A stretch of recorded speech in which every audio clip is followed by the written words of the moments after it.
السلام عليكم ورحمة الله وبركاته.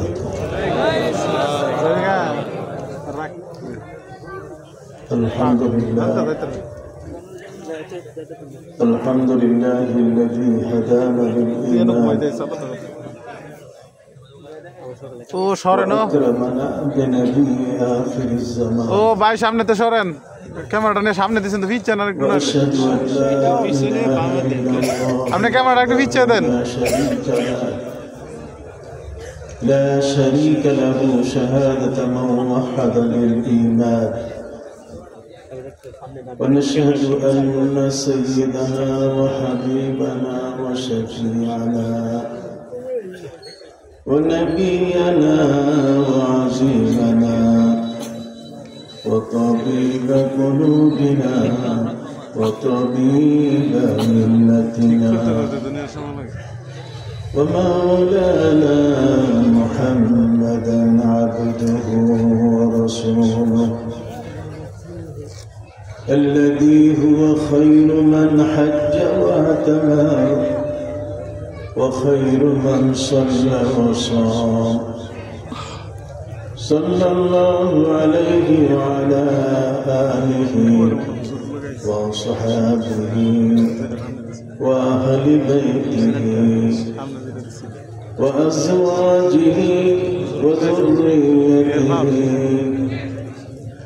ومن سار على نهجه إلى يوم القيامة. أما بعد فأعوذ بالله من الشيطان الرجيم. بسم الله الرحمن الرحيم. ألا إن أولياء الله لا خوف عليهم ولا هم يحزنون. الذين آمنوا وكانوا يتقون لهم البشرى في الحياة الدنيا وفي الآخرة لا تبديل لكلمات الله ذلك هو الفوز العظيم. وقال تعالى واتبع سبيل من أناب إلي ثم إلي مرجعكم فأنبئكم بما كنتم تعملون.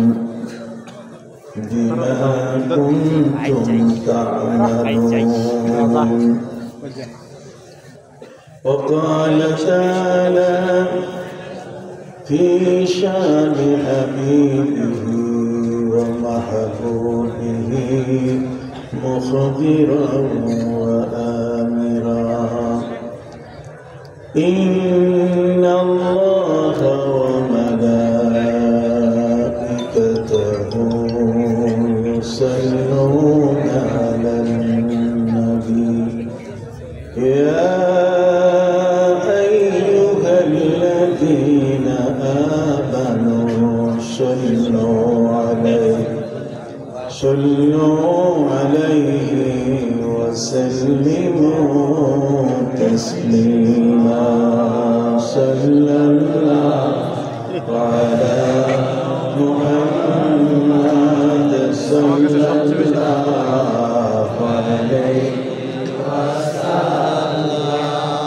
صلى الله على محمد صلى الله عليه وسلم. فمحمدنا وسيدنا فمحمدنا لنا هو سيدنا فالعز لنا لإجابته صلى الله على محمد صلى الله عليه وسلم صلى الله على محمد صلى الله عليه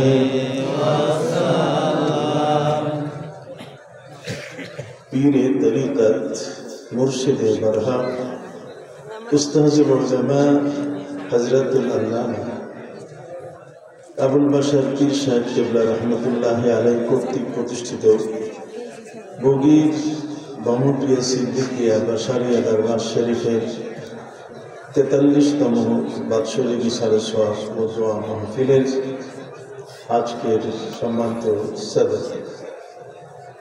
আজকে আমার পাশে বসে আছেন আল্লামা পীর সাহেব কিবলার সাহেবজাদা পীরজাদা মুফতি মাওলানা গোলাম হাক্কানি কাদেরী সজ্জিদুল হোসেন, পীরজাদা মাওলানা মোহাম্মদ গোলাম কবির কাদেরী সহ তার আরও সুযোগ্য সন্তানবৃন্দ আজকে এখানে উপস্থিত রয়েছেন জনমানুষের নেতা, বিশিষ্ট রাজনৈতিক ব্যক্তিত্ব জনাব ইকলিল আজম সাহেব, এবং যিনি আমাকে মামা বলে সম্বোধন করেছেন আজকে এই মহান মাহফিল, যিনি আমাকে অনেক শ্রদ্ধা করেন, আমি যাকে অনেক ভালোবাসি, এই বাংলাদেশের একজন সফল অন্যতম উদ্যোক্তা জনাব আলহাজ হযরত আলী আহমদ সাহেব সহ মঞ্চে উপবিষ্ট সুন্নি মতাদর্শের আহলে সুন্নাহ ওয়াল জামাতের দৃষ্টিভঙ্গি আমল আকীদা লালনকারী শ্রদ্ধেয় উলামা ইকরাম, ইলমে মারিফত সহ ইলমে তরিকত শরিয়ত হাকিকতের যতগুলো পন্থা আছে তার প্রতিটি পন্থাকে যারা মনে প্রাণে স্বীকৃতি দেয়, ঠিক এই ধরনের আহলে তাসাউফ মুতাসাউফিন যারা তাসাউফপন্থী যারা আজকের এই মঞ্চের উপবিষ্ট সম্মানিত উলামা ইকরাম, অতিথিবৃন্দ, কষ্ট স্বীকার করে এই দরবার শরীফে আগত আমার বয়োজ্যেষ্ঠ বয়োকনিষ্ঠ সমাবেশী ভাইরা, যুবক বন্ধুরা, স্নেহের এবং আদরের কচিকাতা শিশুরা, এই দরবারের মরিদান, আশেকান, খাদেমবৃন্দ, আজকে এই বিশাল মাহফিলে কষ্ট স্বীকার করে যারা দূর এবং কাছ থেকে এসছেন, সম্মানীয় অতিথিবৃন্দ, পর্দার আড়ালে মাওলানা, মুনতাজিমিন বৃন্দ, আসসালামু আলাইকুম ওয়া রাহমাতুল্লাহি ওয়া বারাকাতুহু। এই মাহফিলে আজকে আমি আসতে পেরে নিজেকে খুব সৌভাগ্যবান মনে করি।